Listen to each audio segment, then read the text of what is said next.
Sonya! Arman! Nasaan na kayo? Sonya! Arman! Halos mapatid na ang ugat sa leeg ni Delphin sa pagsigaw at pagtawag sa pangalan ng kanyang mag-ina habang nasa gitna siya ng kagubatan ng gabing yun. Kasama niya naghahanap sa nawawala niyang asawa at anak ang halos lahat ng tao sa baryo Kalasag. Isa sa mga kapitbahay ni Delphin ang nagsabi sa huling pagsalakay ng mga aswang ay nakita nitong tumakbo sina Sonya bitbit ang 1 taon niyang anak na si Arman sa gubat. Ayon pa rito ay narinig nito ang malakas na sigaw ni Sonya na kagad na nawala. Ang hinala ng lahat ay inatake ng aswang ang mag-ina ni Delphin. Pero ang bagay na yon ay ayaw niyang paniwalaan at umaasa pa rin siya na buhay ang dalawa. Sonya! Arman! Nasaan na kayo? Nanginginig ang boses ni Delphin habang pilit na nilalabanan ang takot at pagkabalisa. Hanggang mula sa kanyang likuran ay lumapit na si Kapitan Rigor. Delphin, may kailangan kaming ipakita sa'yo. Ano yun? Nakita niyo na ba sina Sonya at Arman? Nasaan sila? Ikinalulungkot ko pero hindi pa namin sila nakikita. Pero may natagpo ang mga dugo ang damit ang mga kabaryo natin malapit sa ilog. Gusto kong sumama ka sa akin para ikumpirma kung sa mag-ina mo nga ang mga damit na yon. Hindi. Hindi sa kanila mga damit na yon, Kapitan. Nandito lang sila sa gubat. Nararamdaman ko. Nandito lang ang mag-ina ko. Delphin, ayusin mo ang sarili mo. Alam kong masakit at mahirap ito para sa'yo, pero kailangan namin ang kooperasyon mo. Sumama ka sa akin at tignan mo mga dugo ang damit na nakita sa tabing ilog. Sandaling natahimik si Delphin. Pilit niyang kinalma ang sarili at maya-maya pa ay tumango siya. Mabigat ang mga paa na sumunod siya kay Kapitan Rigor. Walang tigil ang utak niya sa pagdarasal na sana ay hindi pagmamayari ni Sonya at Arman ang mga dugoang damit na tinutukoy ni Kapitan Rigor. Nang makarating sila sa tabing ilog, ay maraming tao ang naroon. Ang iba ay may dalang sulo na may apoy na nagsisilbing liwanag sa madilim na kagubatan. Patuloy na sumunod si Delphin kay Kapitan Rigor hanggang sa huminto ito sa batuhan na malapit sa mismong ilog. Sumenyas ito sa isa sa mga tanod na may dalang lampara. Inilapit ng tanod ang lampara sa tabi ng batuan at doon ay nakita ni Delphin ang 2 piraso ng damit. Isang bestida at isang t-shirt na pambata. Parehas na duguan ang mga damit na naroon. Nanlamig si Delphin. Bawat hakbang niya papalapit sa mga damit ay parang napakabigat. Nilapitan niya ang dugoang tela at nanginginig ang mga daliri nang hawakan niya ang mga yon. Kinilabutan si Delphin. Hindi siya maaaring magkamali. Sa mag-ina nga niya ang mga dugoang damit. Hindi ito maaari. Hindi patay ang mag-ina ko. Walang naglakas ng loob na magsalita. Kahit si Kapitan Rigor ay tahimik lang na nakatingin kay Delphin. Nangihinang napaluhod sa lupa si Delphin at halos mawalan ng malay sa bigat ng kanyang pakiramdam. Niyakap niya ang mga damit hanggang sa hindi na niya napigilan ang pagkawala ng mga luha niya. Pinakawalan ni Delphin ang malakas na pag-atungal. Ang dating matapang at walang kinatatakutan na si Delphin ay biglang nawala ng sandaling yun at nakita ng mga tao ang pagluluksa niya sa pagkawala ng kanyang mag-ina. Ilang araw na ang lumipas simula na matagpuan ang dugoang damit ni Sonya at Arman sa gubat. Simula noon ay palagi nang nasa loob ng bahay niya si Delphin. Wala na siyang ganang kumain, wala siyang lakas na bumangon, at lalong wala na siyang nakikitang dahilan para ipagpatuloy pa ang buhay. Maya-maya ay nakarinig si Delphin ng yabag sa labas. Ilang sandali lang ay sinundan yon ng pagkatok sa kahoy na pinto ng bahay niya. Delphin! Delphin, ako to! Papasok na ako, ha! Hindi sumagot si Delphin kay Kapitan Rigor. Nakatitig lang siya sa kawalan at nakaupo sa isang sulok nang marahang bumukas ang pinto. Pumasok ang kapitan at umupo ito sa harapan niya. Anong ginagawa mo rito, Kapitan? Nagsabi sa akin ng mga kapitbahay mo na ilang araw ka na nilang hindi nakikitang lumalabas. Lahat kami nag-aalala sa'yo, Delphin. Binisita kita kasi gusto kitang kamustahin. Ikaw ba, Kapitan? Kapag nawalan ka ba ng mahal sa buhay ay may gana ka pang lumabas ng bahay mo? Naiintindihan kita, Delphin. Pero hindi ka maaaring magmukmuk na lang ng ganito dahil mas lalo ka malulunod sa kalungkutan. Wala na akong pakialam, Kapitan, kung malunod o mamatay man ako sa kalungkutan. Isa pa, nagpasya na ako. Aalis na ako rito sa Baryo Kalasag. Nakita ni Delphin ang labis na pagkabigla ni Kapitan Rigor sa kanyang sinabi. Delphin, anong sinasabi mo? Hindi ka maaaring umalis. Kailangan ka ng mga tao rito. Kailangan nila ako, Kapitan? O natatakot lang sila na mawalan na magtatanggol sa kanila? Magaan ang kalooban ko na aalis dito dahil sigurado ko na wala ng aswang na maglalakas ng loob na bumalik dito sa baryo natin. Sa dami ng aswang na napatay ko noong huling laban ko, sigurado ko nakakatakutan na ng mga aswang tong Baryo Kalasag. Alam kong mabigat ang pinagdaraanan mo, Delphin. Pero kung aalis ka, ano ang baryo natin? Sino ang poprotekta sa mga tao? Ilang taon na ako nakikipaglaban sa mga aswang, Kapitan. Hindi naman siguro kalabisan kung sarili ko naman ang uunahin ko. Isa pa, wala na akong dahilan para manatili rito. Kahit gusto kong ipagluksa mag-ina ko, wala naman ako mapagluluksaan. Hindi man lang natagpuan ang katawan nila. Kung mananatili ako rito, mababaliw lang ako kasi palagi ko silang maaalala. Bumigat ang katahimikan sa pagitan nila. Alam ni Kapitan Rigor na hindi nito basta mababago ang desisyon ni Delphin. Mula sa pagkakaupo ay tumayo ito at marahang tumango. Kung yan ang desisyon mo, wala na akong magagawa. Pero sana, isang araw ay makatagpo ka ng dahilan para lumaban muli. Paalam na, Delphin, at maraming salamat sa lahat. Hindi na sumagot si Delphin sa sinabi ni Kapitan Rigor. Tahimik niyang sinundan ng tingin ang papalabas na si Kapitan Rigor sa bahay niya hanggang sa tuluyang sumara ang pinto at muling lumukob ang katahimikan sa kanyang mundo. Kinagabihan ay sinimulan na ni Delphin ang plano niyang lisanin ang Baryo Kalasag. Inimpake niya ang ilang mga gamit at damit na alam niyang kakailanganin niya. Matapos yun, ay walang lingon-likod siyang lumabas ng bahay. Mabilis siyang naglakad palayo at tinahak ang madilim na daan patungo sa kagubatan. Makalipas ang ilang oras ng paglalakad, ay narating ni Delphin ang tuktok ng bundok. Sa ilalim ng malamlam na liwanag ng buwan, nakita niya ang isang lumang kubo na sira-sira at walang tao. Pumasok siya roon at inilapag ang bag sa isang sulok. Isang malalim na buntong hininga ang pinakawalan niya bago niya hinawakan ang kwintas na nakasabit sa kanyang leeg. Ang mutya ng kidlat. Hinubad yun ni Delphin at pinagmasdan. Isa yung maliit na piraso ng bato na kulay itim at pahaba ang hugis. Naalala ni Delphin ang araw na nakuha niya ang naturang mutya. Isang gabi ay iniligtas niya ang isang ermitanyo mula sa isang aswang.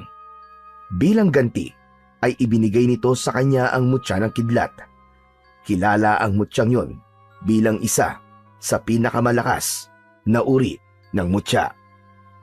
Simula noon, nagbago na ang buhay ni Delphin.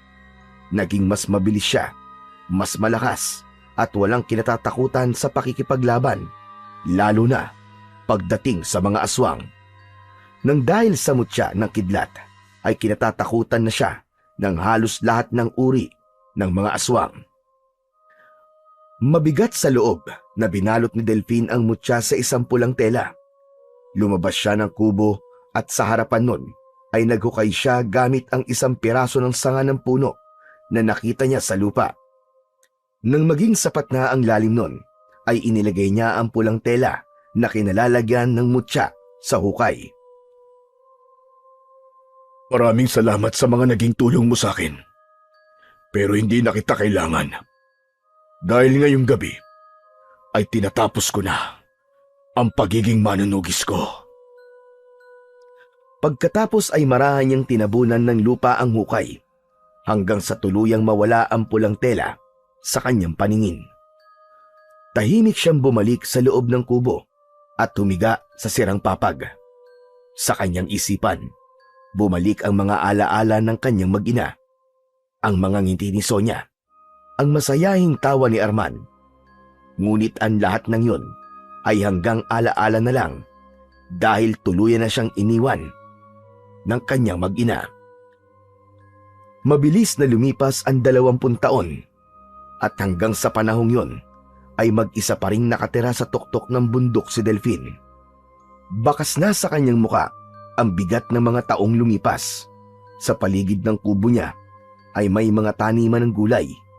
May talong, ampalaya, kamatis at iba pa na pinagkukunan niya ng pangtustos sa kanyang araw-araw na buhay. Sa loob ng 2 dekada, yun ang naging buhay niya. Magtatanim, mag-aani, bababa sa bayan para magbenta at agad na babalik sa bundok. Ayaw niyang makisalamuha ng matagal sa mga tao. Isang umaga, maagang bumaba ng bundok si Delphine habang pasan ang isang sako ng mga gulay na ititinda niya sa palengke. Pagkarating niya sa palengke, ay agad niyang dinala yon sa isang tindera na palaging pumapakyaw sa kanyang mga gulay. Sa panahon na yon, ay wala na halos nakakakilala kay Delphine. Hindi kagaya dati na palaging bukang bibig ng mga tao ang pangalan niya dahil sa pagiging mahusay niyang manunugis. Matapos mabayaran sa mga dalang gulay, ay bumili na si Delphine ng bigas at iba pang kailangan niya. Naglalakad na siya palabas ng palengke nang makasalubong niya si Kapitan Rigor. Paminsan-minsan, sa tuwing bumababa siya ng bundok, ay may mga pagkakataon na nakikita siya nito. Delphine! Aba, kumusta ka na? Matagal-tagal ka nang hindi bumababa sa bundok Mabutit nakita kita. Kung hindi ko kailangan magbenta ng gulay, hindi na ako bababa mula sa bundok.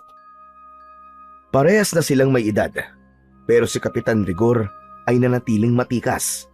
Hindi na ito kasing sigla ng dati, pero nanatili ang otoridad sa tindig nito. 20 taon na, Delphine. 20 taon mo nang iniiwasan ang baryo natin.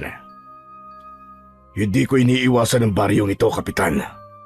Sadyang wala na lang akong dahilan para manatili rito. Isa pa, alam kong wala nang aswang ang umaatake rito.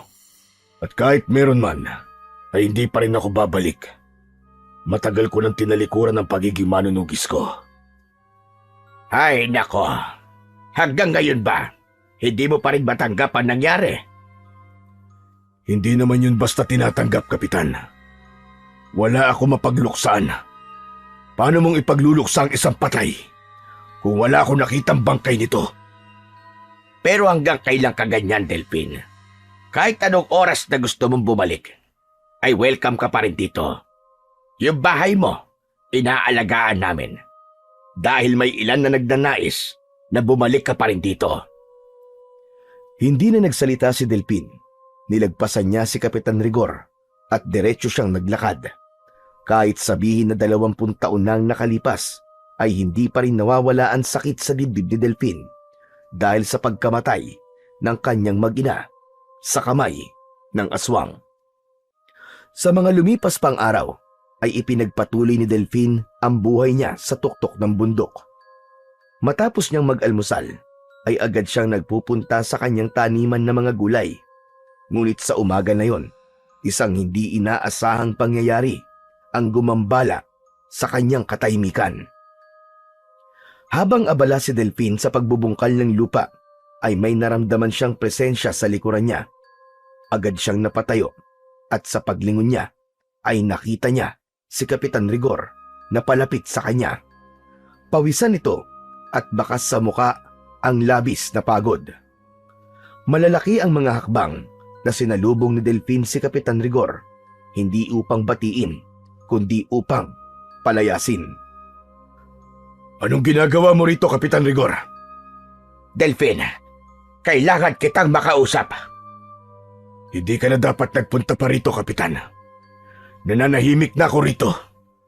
Wala akong gustong makita at wala akong gustong kausapin. Pasensya ka na, Delphine, pero mahalaga sasabihin ko sa'yo. Kaya sana'y pakinggan mo muna ako. Kung pakay mo'y kumbinsin akong bumalik sa Baryo Kalasag, sinasayang mo lang ang oras mo, Kapitan. Wala nang kahit na sino o kahit anong makakapagpabago pa ng desisyon ko. Matagal ko nang tinanggap na dito ako tatanda at mamamatay na mag-isa. Umalis ka na, Kapitan. Nauunawaan ko, Delphine, at hindi ko gusto sirain ang katahimikan mo. Pero bago mo ko itaboy, pakinggan mo muna ako, Delphine. Kahit ngayon lang. Alam ni Delphine na sa pagkakataon na yon, kung hindi niya papakinggan si Kapitan Rigor, ay hindi ito basta-basta aalis. Gusto niyang tumalikod. Gusto niyang bumalik sa kanyang gawain at magpatuloy na parang wala ito roon. Pero may kung anong pakiramdam sa loob niya na pumigil sa kanya. Sige, Kapitan Rigor. Sabihin mo na. Pero pagkatapos ito, ayoko nang makita ka rito ulit. Bilisan mo at nasasayang ang oras ko, Rigor. 2 gabi nang may sumasalakay na mga aswang sa Baryo Kalasag, Delphine. Marami na namang namamatay. Bahagyang napakunot ang noo ni Delphine, ngunit nanatili siyang kalmado. Bakit hindi mo nalang turuan ng mga kalalakihan kung paano ipagtanggol ang sarili nila at ang baryo? Kung karaniwang aswang lamang ang mga kalaban namin, ay maaaring kaya namin. Hindi na kita gagambalain pa rito. Pero ang mga aswang na sumasalakay ngayon sa baryo ay pinamumunuan ng isang agaras. Natigilan si Delphine nang marinig ang salitang agaras. Ang agaras ay hindi tulad ng karaniwang aswang dahil ito ay isang isinumpang uri ng aswang na may pambihirang lakas at hindi basta-basta tinatablan ng sandata. Bukod doon, kinatatakutan ang agaras hindi lamang ng tao kundi pati na rin ng iba pang mga aswang. Gamit ang itim nitong mahika, ay kaya nitong pasunurin ang mas mahihinang aswang at gawin itong alipin. At ang pinaka nakakatakot sa lahat, kahit mamatay ang isang agaras, ang sisiw sa loob ng katawan nito ay maghihintay lamang ng susunod na karapat-dapat na tagapagmana. Di ko na problema yan, Rigor. Kahit agaras o bangkilan, haray mo doon, o kahit na anong uri pa ng aswang ang umatake sa Baryo Kalasag, ay labas na ako riyan. Inuulit ko, matagal ko nang tinalikuran ng pagiging manunugis. Pero Delphine, ikaw lang ang pag-asa ng baryo. Lalo na't tangan mo ang mutya ng kidlat.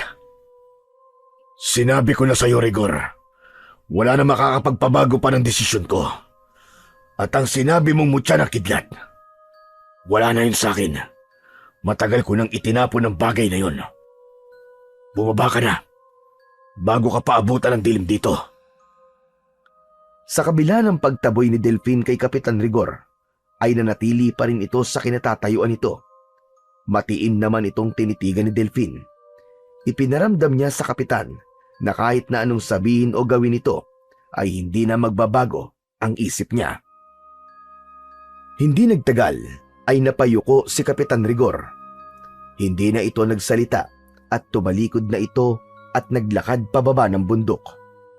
Nang tuluyan na itong nawala sa paningin niya, ay bumalik na siya sa kanyang ginagawa at inabala ang sarili upang mawala sa isipan niya ang mga sinabi ni Kapitan Rigor. Kinagabihan, Habang nakahiga si Delphin sa papag, ay hindi niya magawang makatulog. Kahit na anong pilit niyang ipikit ang kanyang mga mata, hindi siya dinadalaw ng antok. Sa halip, naglalaro sa kanyang isipan ang mga sinabi ni Kapitan Rigor kanina. Muling bumalik sa kanyang alaala ang baryong minsan niyang ipinaglaban. Ilang taon rin niyang pinotektahan ang mga tao roon mula sa mga aswang. Ipinilig ni Delphin ang ulo at pilit tinatanggal sa kanyang isip ang Baryo Kalasag. Ngunit tila hindi kaya ng konsensya niya na alam niyang habang siya ay nakahiga roon at ligtas ay may mga taong sumisigaw, tumatakbo at namamatay dahil sa mga aswang. Napabalikwat si Delphin ng bangon. Mabilis siyang lumabas ng kubo at nagtungo siya sa lupa kung saan niya ibinaon noon ang mutya ng kidlat. Akmang huhukay na niya ang mutya gamit ang sarili niyang mga kamay nang bigla siyang natigilan hanggang sa mariin siyang umiling. Hindi ko na to kailangan gawin. Kung ano man ang nangyayari sa Baryo Kalasag, labas na ako ron. At gagawin ko ang lahat upang protektahan ang kapayapaang meron ako rito sa bundok. Walang lingon-likod na bumalik si Delphin sa kanyang kubo. Pagpasok niya ay muli siyang nahiga sa kanyang papag. Muli niyang ipinikit ang kanyang mga mata at pinilit ang sarili na matulog at alisin ang pag-usig ng kanyang konsensya. Maagang nagising si Delphin kinabukasan. Alam niyang labas na siya sa mga problema ng Baryo Kalasag, ngunit hindi niya kayang itanggi ang bigat sa kanyang dibdib. Hindi siya mapakali sa kaisipang may mga inosenteng namamatay habang nananatili siyang ligtas sa bundok at walang ginagawa. Nagsuot si Delphin ng lumang sombrero bago siya bumaba ng bundok. Gusto niyang malaman ang tunay na kalagayan ng Baryo Kalasag. Ngunit hindi niya nais na may makakilala sa kanya o makita siya ni Kapitan Rigor. Nang makarating si Delphin sa Baryo Kalasag, ay napansin niyang walang halos tao sa labas kahit umaga na. Ang dating masiglang mga kalye ay tahimik at walang batang naglalaro. May mga bahay na wasak at ilang bahagi ng lupa ay may mga natuyong dugo. Nagpatuloy si Delphin sa paglalakad at nang makarating siya sa plaza ay natigilan siya. Nakahanay roon ang mga bangkay. Alam niyang biktima ang mga yon ng mga aswang. Isang matinding kirot ang naramdaman niya sa kanyang dibdib. Hanggang sa makita ni Delphin si Kapitan Rigor na naglalakad papalapit sa kanya. Nagulat siya dahil sa kabila ng pagtatago niya ng muka gamit ang sombrero ay nakita pa rin siya nito. Mabilis na tumalikod si Delphin at agad na naglakad palayo. Ngunit bago pa siya makalayo, mabilis siyang hinarangan ni Kapitan Rigor. Abang hinala ko. May pakialam ka pa rin sa Baryo Kalasag, Delphin. Alam kong kaya ka na parito ay para tignan kung ano na ang nangyayari dito. Nagkakamali ka. Galing ako sa palengke, Kapitan Rigor. Nagbenta ako ng gulay. Yun lang ang dahilan kung bakit ako nandito. Ganun ba? Pero nasa na sako mo, Delphin? Hindi ba dapat kung galing ka sa palengke at nagbenta ka ng gulay, ay dapat ay may dala kang sako na wala ng laman na mga gulay? Nanatili silang magkaharap. Si Delphin ay walang imik. Si Kapitan Rigor naman ay matiim na nakatingin sa kanya. Alam ni Delphin na mahihirapan siyang takasan si Kapitan Rigor sa pagkakataon na yon. Sigurado kung nakita mo nangyari sa Baryo Kalasag. At sigurado rin akong alam mo na mas malala pa ang mangyayari sa mga susunod na araw kung walang magtatanggol sa mga tao. Kinokonsensya mo ba ako sa bagay na wala akong kinalaman at wala akong kontrol? Wala na akong pakialam sa lugar na ito. Ilang beses ko man dapat yun sabihin para maintindihan mo lang, Rigor. Kung talagang wala kang pakialam, Delphin, bakit ka bumaba ng bundok? Wala akong ibang iniisip kundi ang sarili kong kaligtasan. Doon na ako sa bundok nakatira. Wala na akong pakialam sa baryong ito. Kung hindi kita kilala, Maniniwala siguro ko sa mga sinasabi mo ngayon. Pero Delphine, kilalang kilala kita mula ulo hanggang paa. Alam kong nababagabag ka. Alam kong hindi mo kayang baliwalain ang mga nangyayari ngayon. Umangat ang isang kilay ni Delphine, ngunit hindi siya sumagot. Oras na para muling gamitin mo ang mutya ng kidlat. Ipakita mong ikaw pa rin ang pinakamalakas na manunugis sa lahat. Hindi na ako makikipag-usap sa iyo, Kapitan. Wala na akong pakialam sa kahit na ano, maliban sa sarili kong buhay. Naglakad si Delphine at nilagpasan niya si Kapitan Rigor. Dire-diretso siyang naglakad at hindi na nag-abalang lumingon pa. Ngunit bago siya tuluyang makalayo, ay narinig niya ang sigaw ni Kapitan Rigor. Sana'y hindi pa uli ang lahat kapag nagbago ang isip mo, Delphine. At ito ang tandaan mo. Walang halaga ang buhay mo kung puro sarili mo lamang ang iyong iniisip. Tumiim ang bagang ni Delphine. Hindi siya tumigil sa paglalakad, ngunit sa bawat takbang niya papalayo, ay ramdam niyang may bumibigat sa loob niya. Isang gabi, maigpit na hawak ni Delphine ang itak habang nakaupo sa harap ng maliit na apoy sa labas ng kanyang kubo. Malamig ang simoy ng hangin sa bundok, pero hindi yun sapat para pahupain ang apoy na nagliliyab sa kanyang dibdib. Mula nang bumalik siya sa baryo, ay mas lalo siyang hindi mapakali. Pilit niyang sinasabi sa kanyang sarili na wala na siyang pakialam sa pag-atake ng mga aswang na agaras doon, pero hindi naman siya matahimik. Sa katahimikan ng gabi, nagbalik sa isipan ni Delphine ang mga bangkay na nakita niya sa plaza at ang mga tuyong dugo sa lupa, ang mga sirang bahay, ang tahimik na baryo na dati puno ng buhay. Napabuntong hininga siya at pilit pinigilan ang pagdaloy ng alaala sa kanyang isipan. Hindi, Delphine. Hindi mo na problema yon. At wala kang kinalaman doon. Hindi ka na manunugis, Delphine. Yan ang tatandaan mo. Matagal mo nang kinalimutan ang pagiging isang manunugis. Tumayo si Delphine at naglakad pabalik sa kanyang kubo. Isinarado niya ang pinto at tumigas sa papag at pilit na pumikit. Hindi niya hahayaan ang konsensya niya na higupin siyang muli sa buhay na matagal niya nang tinalikuran. Maagang bumangon si Delphine ng umagang yon upang simulan ang kanyang mga gawain. Ang una niyang ginawa ay ang magsibak ng kahoy sa harap ng kanyang kubo. Ngunit hindi nagtagal ay may narinig siyang mga yabag na papalapit. Mabilis niyang napagtanto kung sino yon. Bago pa niya ito lingunin, nakita niya si Kapitan Rigor na papalapit sa kanya at tuminto sa kanyang harapan. Alam ko kung bakit ka nandito, Kapitan. Pero sinasabi ko na sa iyo ngayon, hindi pa rin nagbabago ang isip ko at kahit kailan, hindi na magbabago. Tumigil ka na sa ilusyon mo na mapipilit mo kung bumalik sa pakikipaglaban ko sa mga aswang. Makinig ka muna sa akin, Delphine. Ikaw ang makinig sa akin, Kapitan. Kung gusto mo matalo ang mga aswang, pangunahan mong paglaban sa kanila. O kaya, maghanap ka ng ibang manunugis sa tutulong sa'yo at hindi yung ako ang inaabala mo.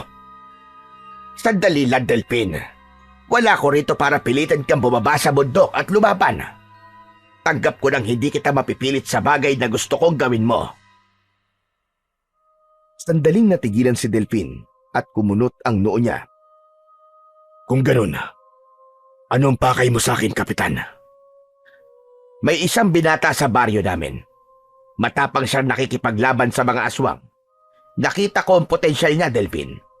May angking galing siya at may likas na tapang. Pero alam kong hindi sapat yon. Gusto kong sumailalim siya sa pagsasanay mo. Naniniwala akong magiging mahusay siya na manunugis kung ikaw ang magtuturo sa kanya. Wala akong oras para maging guro. Mabilis na lumuhod si Kapitan Rigor sa harap ni Delphine. Delphine, kahit ito na lang ang itulong mo sa baryo Kalasag, hindi ko ito ginagawa para sa sarili ko, kundi para sa buong baryo. Hindi ko alam kung gaano pa namin kayang ipaglaban ang natitira sa amin. Kung hindi ikaw ang lalaban, hayaan mo man lang na ang susunod na henerasyon ay matutong lumaban sa mga aswang sa pamamagitan mo. Matagal na tinitigan ni Delfin si Kapitan Rigor. Kita niya ang sinseridad at desperasyon sa mga mata nito. Tumitig siya sa malayo bago siya muling nagsalita. Dalhin mo ang tinutukoy mong binata rito sa bundok. Pero tandaan mo, Kapitan, kung hindi siya papasa sa una kong pagsubok, hindi ko siya tuturuan. Agad na tumayo si Kapitan Rigor at halatang nabunutan ng tinik. Napangiti ito ng bahagya. Maraming salamat, Delfin. Hindi mo alam kung gaano ito kahalaga para sa amin. Aalis na ako at bukas ng umaga ay babalik ako kasama na ang binatang tinutukoy ko. Maraming salamat ulit sa iyo, Delfin. Pinanood lang ni Delfin ang kapitan habang paalis ito.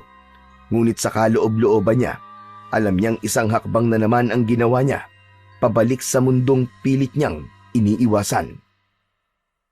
Nang mawala sa paningin ni Delfin si Kapitan Rigor, ay bumalik na siya sa kanyang gawain. Ngunit hindi niya magawang sibakin ang kahoy na nasa harapan niya dahil hindi niya maalis sa isip niya ang naging usapan nila ni Kapitan Rigor at ang desisyong binitiwan niya. Kinuha niya muli ang kahoy na dapat niyang sibakin. Ngunit sa pagkakataong yun, hindi niya agad na ibaba ang itak. Hindi niya maalis sa isip ang naging usapan nila ng kapitan. Sa halip na gumaan ang loob niya, para bang lalo pang bumigat ang kanyang dibdib. Napakaraming taon na niyang pinaninindigan na wala na siyang pakialam sa Baryo Kalasag. Itinapon na niya ang responsibilidad na minsang nakaatang sa kanya bilang isang manunugis. Ngunit hindi niya maintindihan kung bakit niya tinanggap ang alok ni Kapitan Rigor na sanayin ang isang binata na maging kagaya niya. Gaya ng nakasanayan ay maagang nagising si Delfin kinabukasan. Matapos ihanda ang sarili ay lumabas siya at naupo sa mahabang upuan sa harap ng kanyang kubo. Hawak niya ang tasa ng isang mainit na kape. Humigop siya sa baso habang nakatingin sa asul na kalangitan. Ang tagal naman nila. Dapat nandito na sila. Nasa malalim siyang pag-iisip nang marinig niya ang kaluskos sa hindi kalayuan. Mula sa kakahuyan ay lumabas si Kapitan Rigor kasama ang isang binata. Matangkad ito, may matipunong pangangatawan at kita sa postura ang disiplina. Maitim ang buhok nitong may malalaking kulot. Matalim ang tingin at may sugat sa kanang pisngi na hindi pa ganap na naghihilom. Nakasuot ito ng itim na damit na walang manggas at isang lumang pantalon. Kahit paano, nakita ni Delfin ang isang bagay sa mga mata ng binata. Isang pagkauhaw sa laban. Isang diwa ng isang taong handang gawin ng lahat para sa isang adikain. Ngunit hindi sapat ang pakiramdam na yon para masabing karapat-dapat nga ito. Isang malaking ngiti ang pinakawalan ni Kapitan Rigor nang nasa harapan na ito ni Delfin. At hindi na nito nagawang makapagsalita ng mabilis nang damputin ni Delfin ang itak na nakapatong sa upuan. Mabilis na inatake ni Delfin ang binata. Akmang tatagain ni Delfin ang binata pero mabilis nitong naiwasan ang kanyang itak at mariin nitong hinawakan ang kanyang pulso. Pinilipit ng binata ang braso ni Delfin at pinigilan niya na mapasigaw sa labis na sakit. Dahil doon ay nabitiwan niya ang itak at bago pa man mahulog ang itak sa lupa ay mabilis yung sinalo ng binata at itinutok ang talim sa kanyang leeg. Nagtagpo ang kanilang mga mata. Kapwa matalim ang kanilang mga titig at walang kumurap sa kanila. Makalipas ang sandali ay pinakawalan na ng binata ang braso ni Delfin. Kasabay nun ay ang paglayo ng itak sa leeg niya. Hindi naman ipinakita ni Delfin ang sakit na naramdaman niya mula sa pagkakapilipit ng kanyang braso. Sa halip, tinitigan niya lang ng matalim ang binata. Doon na pagtanto ni Delfin na malakas ito at mabilis kumilos. Delfin, bakit mo naman inatake si Fidel? Siya ang binatang sinasabi kong dapat mo sanayin. Yung sinasabi kong pagsubok, ay nagawa niyang malampasan. Gusto niyo ba ng kape, Kapitan? Abay sige, tamang-tama. Dahil hindi pa kami nag-aalmusal. Tumalikod si Delfin at pumasok sa loob ng kanyang kubo upang ipagtimpla ng kape ang dalawa. Pagkasara ng pinto, sa kanya lang hinilot ang kanyang braso at napangiwi ng bahagya. Hindi niya inasahan na ganun kalakas ang binatang kasama ni Kapitan Rigor. Sa kabila ng sakit na dulot ng engkwentro nila kanina, may kakaibang sigla siyang naramdaman. Isang bagay na matagal niya nang hindi naramdaman mula nung iniwan niya ang pagiging isang manunugis. Matapos magtimpla ng kape, ay lumabas si Delfin ng kubo. Inabot niya sa dalawa ang kape na dala niya at muli siyang umupo sa mahabang upuan. Maraming salamat po. Ako po pala si Fidel. Marami na pong naikwento sa akin si Kapitan Rigor tungkol po sa inyo. Kung ganon, hindi ko na kailangan magpakilala sa'yo. Si Fidel ay ipinaampon sa akin ng isang matandang babae nung 18 taong gulang pa lang siya. Simula noon, Delfin, siya na ang naging kasambahay namin. Pero nung nagsimula ang pag-atake ng mga aswang sa baryo, ay isa siya sa mga nakipaglaban at may napansin ako sa kanya. Kakaiba ang paraan niya ng pakikipaglaban sa mga aswang. Walang takot, mabilis, at alam niya kung anong dapat niyang gawin. At alam mo ba, Delfin, nakikita ko sa kanya ang sarili mo nung kabataan mo. Isang saglit na katahimikan ang namayani. Tahimik na tinanggap ni Delfin ang sinabi ni Kapitan Rigor. Alam niyang malaki ang tiwala nito kay Fidel. Inilapag niya ang tasa ng kape sa kanyang tabi at tinitigan si Fidel ng diretso sa mata. Kung ganon, handa ka na ba talaga sumailalim sa pagsasanay ko, Fidel? Ipapaalala ko sa'yo na hindi biro ang gagawin natin pagsasanay. Mahirap. Nakakapagod. Handa po ko, Mang Delfin. Sa loob ng 1 linggo, sasailalim ka sa masinsinang pagsasanay. Baka pwede pong pabilisin po natin, Mang Delfin. Nauubusan na po tayo ng oras. Halos gabi-gabi nang sumasalakay ang mga aswang na agaras sa Baryo Kalasag. Titignan ko. Pero ito tandaan mo, hindi kita hayaang lumaban ng hindi ka paganap na handa. Mas mahirap kung mamadaliin natin at baka mapahamak ka lang sa bandang huli. Tumango si Fidel. Kahit halata sa mukha nito ang pag-aalalang baka tuluyang lamunin ng dilim ang Baryo Kalasag. Para mas madali para sa atin dalawa, dito ka natitira sa kubo ko habang nagsasanay ka. Naiintindihan ko po, Mang Delfin. Wala pong problema yun sa akin. Ako na ang bahalang magdala ng ilan sa mga gamit at damit ni Fidel. Kailangan niya maging komportable kahit papano. Tumayo si Kapitan Rigor at iniunat ang likod. Nilagok nito ang natitirang kape bago tumingin kay Delfin. Salamat, Delfin. Malaking bagay ang pagpayag mong sanayin si Fidel. Alam kong hindi man na gustong masangkot sa gulo ng Baryo Kalasag. Pero para sa Baryo Kalasag, napakahalaga ng ginagawa mo. Ginawa ko lang ito, Kapitan, para tigilan mo na ako sa kakapilit mo sa akin na bumalik sa pakikipaglaban ko sa mga aswang. At sana, kung sakaling maging mahusay na manunugi si Fidel, ay hayaan niyo na ako manahimik dito sa bundok. Patamang tumango si Kapitan Rigor bilang tugon. Inubos na ni Delfin ang kanyang kape na malamig na at alam niya na hindi na magiging gaya ng dati ang mga susunod na araw niya sa bundok. Makalipas ang ilang sandali ay nagpaalam na si Kapitan Rigor. Nang makaalis na ito ay bumaling si Delfin kay Fidel. Nakapamulsa siya at nakatitig sa binata. Magpahinga ka na muna. Bukas, sisimulan na natin ang pagsasanay. Tumango si Fidel, ngunit hindi kagad pumasok sa kubo, habang si Delfin naman ay tumungo sa kanyang maliit na taniman upang simulang asikasuhin ang kanyang mga gulay. Kinuha niya ang isang kahoy na pambungkal at sinimulang himayin ang lupa upang muling taniman ng bagong binhi. Habang abala siya, ay lumapit si Fidel at sumilip mula sa likuran niya. Gusto niyo bang tulungan ko po kayo? Wag na. Masanay akong mag-isa sa mga ganitong bagay. Sa halip na sumunod, yumuko si Fidel at kinuha ang isa pang pambungkal ng lupa. Sinimulan nitong tumulong sa pagbubungkal sa kabila ng pagtutol ni Delfin. Napatingin si Delfin kay Fidel at bahagyang napailing, ngunit hindi niya na ito pinigilan pa. Hinayaan na lang niya ito. Sandali silang nagtrabaho ng walang imikan bago muling nagsalita si Delfin. Totoo bang ampon ka ni Kapitan Rigor? Parang gano'n na nga po, Mang Delfin. Pero hindi po ako basta inampon. Naging kasambahay po niya ako. Nasaan na mga magulang mo? Yung tunay mo mga magulang.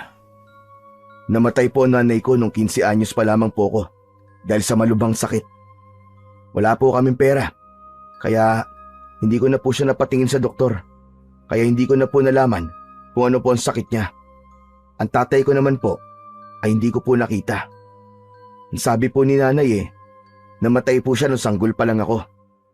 Nang mawala po si nanay, nakitira po ako sa isang matandang babae na kapitbahay namin sa Maynila. Pero nung hindi na po niya ako kayang buhayin, dinala po niya ako sa Baryo Kalasag. Taga rito raw po kasi siya. Ibinigay na lang po niya ako kay Kapitan Rigor. Hindi agad nakapagsalita si Delfin. Sa halip, tumangulang siya. Hindi niya lubos maisip na sa mura nitong edad ay napakarami na nitong pinagdaanan. Paano ka natutong lumaban sa mga aswang? Ang sabi sa akin ni Kapitan Rigor ay mahusay ka raw. Sa totoo lang po, Mang Delfin, hindi ko rin po alam. Nung una po silang sumalakay, parang bigla na lang po ako nagkaroon ng tapang na lumaban. Para po bang likas na po sa akin ang gawin yun? Ginamit ko lang po kung anong meron ako para ipagtanggol po mga tao sa Baryo Kalasag. Natahimik si Delfin at tinitigan lang si Fidel. Sa hindi niya maipaliwanag na dahilan, may kung anong pakiramdam na bumalot sa kanya. Parang may kung anong koneksyon siya sa binatang ito na para bang matagal na silang magkakilala. Kahit ngayon lang sila nagkasama. Nang sumunod na araw, madaling araw pa lamang ay nagising na si Delfin. Lumabas siya ng kubo at agad niyang napansin si Fidel na nakaupo sa isang lumang bangko sa labas. Malayo ang tingin nito at parang malalim ang iniisip. Lumapit siya rito at tumayo sa tabi nito. Ang aga mo namang nagising. Kumusta ang tulog mo? Ang totoo po niyan, Mang Delfin, hindi po ako nakatulog. Dapat natulog ka. Maghapon tayo magsasanay ngayon. Baka hindi mo kayanin kapag wala kang tulog. Sinubukan ko naman po matulog Pero hindi po talaga ako dalawin ng antok. Namamahay pa po siguro ako. Saka nag-aalala pa rin po ako sa Baryo Kalasag. Baka umatake na naman po doon ng mga aswang. Bakit ba ganyan na lang ang pag-aalala mo sa Baryo Kalasag? Bago ka lang doon, hindi ba? Hindi ko rin po alam, Mang Delfin. Pero pakiramdam ko po, matagal na po ako nakatira sa lugar na yun. Parang doon talaga ako dapat. At gusto ko manatili roon. Doon ko gustong manirahan habang buhay. Kaya gagawin ko po ang lahat para bumalik ang kapayapaan sa lugar na yun. Hindi agad sumagot si Delfin. Tinitigan lang niya si Fidel at sinubukan niyang basahin kung saan nanggagaling ang damdaming yun ni Fidel. Ilang saglit ang lumipas bago siya muling nagsalita. Halika na, mag-almusal na tayo. Pagkatapos natin kumain, magpapahinga lang tayo ng konti. Pagkatapos ay sisimulan na natin ang pagsasanay mo. Nauna nang pumasok si Delfin sa kubo. Hindi niya maitatanggi na maganda ang hangarin ni Fidel. Ang hindi lang siya sigurado ay kung kakayanin ba nito ang kanilang pagsasanay. Pagkatapos nilang mag-almusal ay tumayo si Delfin at nagtungo sa isang sulok ng kanyang kubo. Mula roon ay hinila niya ang isang mahabang kahon na gawa sa matibay na kahoy. Kulapol na yon ng matagal na alikabok. Pinagpag niya yon gamit ang kamay, saka huminga ng malalim bago tinawag si Fidel. Agad namang lumapit si Fidel at napatitig sa kahon. Halata ang pagtataka sa mukha ng binata. Ano po yan, Mang Delfin? 20 taon na nakalilipas. Simula nang itabi ko ito. Ilang beses ko nang sinubukang itapon ang kahon na to. Pero ewan ko ba at hindi ko magawa. Ngayon alam ko na kung bakit. Magkakakilala pala tayo, Fidel. At pakiramdam ko, ikaw na ang dapat gumamit ng mga laman nito. Dahan-dahang binuksan ni Delfin ang kahon at sa loob ay naroon ang iba't ibang sandata laban sa mga aswang. Mga patalim, balaraw, itak at isang buntot ng pagi. Napanganga si Fidel sa pagkamangha. Ang dami naman po niyan, Mang Delfin. Kung gusto mong lumaban sa mga aswang, dapat matutunan mong gamitin ang isa o dalawa sa mga ito. Kaya hayaan kitang pumili ng kahit isa o dalawa sa mga sandata na narito. Pakiramdaman mo sila at alamin mo kung alin sa mga ito ang meron kang koneksyon. Tumingin si Fidel sa mga sandata na para bang pinag-aaralan nito ang bawat isa. Sa huli, dinampot nito ang isang balaraw na may ukit ng sinaunang baybayin sa hawakan nito. Kasunod nun ay kinuha nito ang buntot ng pagi na kilalang epektibong panlaban sa mga halimaw. Ang dalawa pong ito ang pinipili ko, Mang Delfin. Napangiti si Mang Delfin, saka tumango. Marunong kang pumili, Fidel. Nung manunugis pa ako at nakikipaglaban sa mga aswang, ang dalawang yan ang madalas kong gamitin. Napatingin si Fidel kay Delfin at nakita niya ang determinasyon sa mga mata nito. Masaya siya na ang balaraw at buntot ng pagi ang pinili nito dahil ibig sabihin ay mas magiging madali para sa kanya na turuan itong gamitin yon. Muling isinara ni Delfin ang kahon. Sa pagkakataon na yon ay naging malakas ang pakiramdam niya na magiging mahusay na manunugis si Fidel basta magabayan niya lang ito ng mabuti. Matapos yun ay lumabas na si Delfin at Fidel mula sa kubo. Bitbit ni Fidel ang balaraw at buntot ng pagi. Tumungo sila sa likod ng kubo kung saan mas patag at malawak ang lupa. Tahimik na pinagmasdan ni Delfin ang paligid bago humarap kay Fidel. Ang balaraw na hawak mo ay hindi isang ordinaryong patalim. Matagal na itong ipinapasa mula sa henerasyon ng mga manunugis. May mga ukit itong mga lumang dasal na sinasabing nagbibigay lakas sa may hawak nito. Lalo na kung gagamitin mo ito sa pakikipaglaban sa mga aswang. Pinagmasdan ni Fidel ang balaraw at hinaplos ang mga sinaunang ukit sa hawakan nito. Ang buntot ng pagi naman ay isa sa pinaka-epektibong panlaban sa mga aswang. Ang sugat na magagawa nito sa aswang ay hindi nila kayang pagalingin ng basta-basta. Pero ang agaras, Mang Delfin, ano po ba ang kahinaan nito? Hindi ko alam kung anong kahinaan ng aswang na agaras. Iba ang uri nito. Mas mapanganib at mas malakas ito kumpara sa ibang aswang. Dahil pinaniniwalaan na ang agaras ay mga sinaunang aswang. Kaya kailangan mong gawin ang lahat para masugatan ito ng gusto. Sa huli, tanging tibay ng loob at tapang mo ang makakapagpatumba sa kanya. Nakita ni Delfin ang seryosong muka ni Fidel. Wala itong halong takot o kahit kaba man lang. Natuwa siya dahil matamang nakikinig si Fidel sa mga sinabi niya. Sa gitna ng kanilang usapan ay biglang dumating si Kapitan Rigor na may dalang malaking bag na nakasukbit sa balikat nito. Ibinaba nito yon at lumapit kina Delfin. Heto na lahat ng gamit mo, Fidel. Damit at ilang pakakailangan mo. Kompleto na yan. Nagpasalamat si Fidel saka kinuha ang bag. Napansin ni Kapitan Rigor ang mga sandatang hawak nito at tumango ito na may kasiyahan sa muka. Balaraw at buntot ng pagi. Ang mga yan ba ang gagamitin mo laban sa mga aswang? Opo, Kapitan. Siya mismo ang pumili ng mga yan, Rigor. Magaling. Naalala ko tuloy. Yan din na madalas mong gamitin noon, Delfin. At kapag nakita ng mga aswang na hawak mo ang dalawang yan, ay umaatras na sila dahil nalalaman nila na kamatayan ang sasapitin nila. Bahagyang natawa si Delfin nang maalala ang bagay na yon. Tama ka, Kapitan. Pero ngayon, si Fidel na ang gagamit ng mga yan. Sana'y magamit niya ng tama. Tumingin si Kapitan Rigor kay Fidel. Galingan mo, Fidel. Ang buong baryo Kalasag ay umaasa sa'yo. Alam kong alam mo kung gaano kabigat ang problemang kinakaharap natin ngayon. Huwag po kayong mag-alala. Gagawin ko po ang lahat para hindi tayo mapahiya kay Mang Delfin, Kapitan.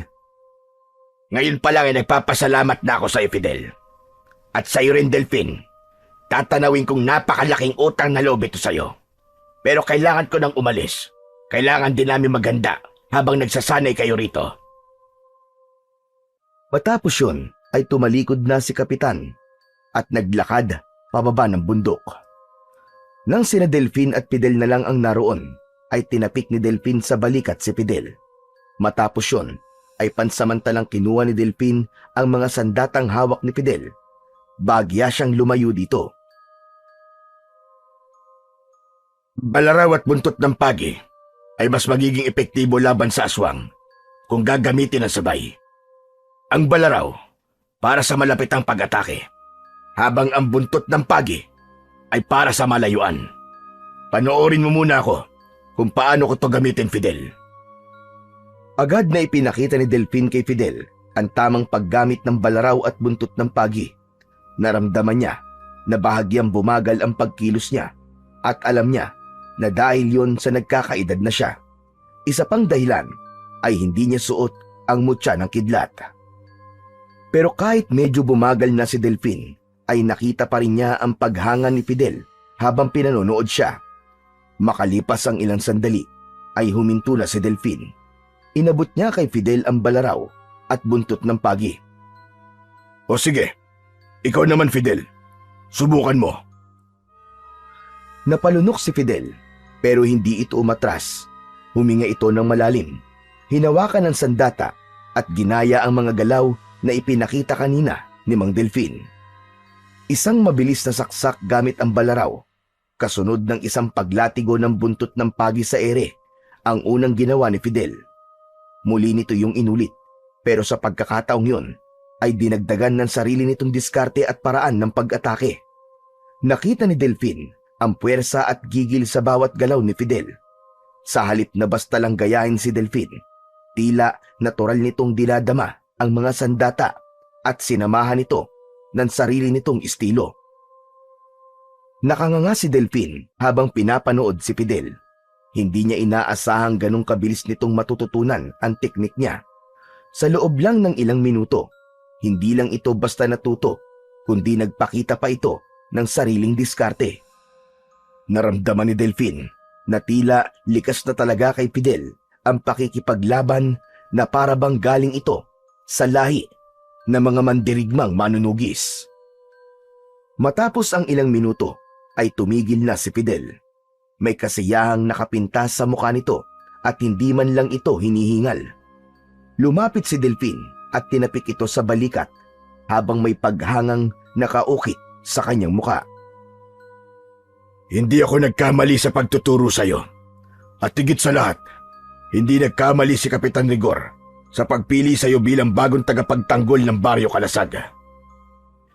Maraming salamat po, Mang Delfin. Isang malaking karangalan po na marinig mula sa inyo mga salitang yan.